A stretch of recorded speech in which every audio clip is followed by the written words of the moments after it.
one thing is to build the network, right? I think we did a pretty good job on both the business model and the network itself. But one of the main things with NREN is to actually do primary research. And we were lucky that we had a group of Japanese folks interested in doing high altitude climate change related research. So the project they identified was high altitude glacier melting and increasing the volume of water in the lake downstream from it. It's called the Imja Lake, Imja Sea.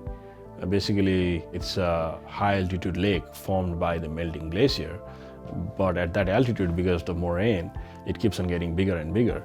And at some point, the moraine is going to give away, and that has a high risk of flooding all the downstream villages.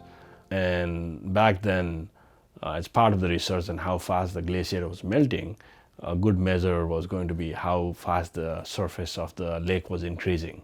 And for measuring that and looking at the effectiveness of sensors at high altitude, we worked with Japanese researchers in placing sensors at that high altitude, around 5,300 meters, and then linking it back to a satellite or internet through a series of wireless relay stations.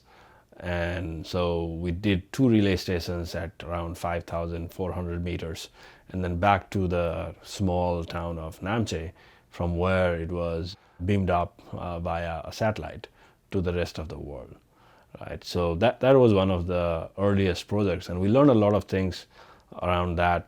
Of course, the sensor network itself got lots of very good data on the rate of rise of the lake, but we also found out how batteries operate at high altitude, not very well, and the wind and all of the things that we need to look at, which actually helped us later when we were doing similar things in the Annapurna Dhaulagiri region, which is the other mountain region, where we placed equipment in a different way and different form.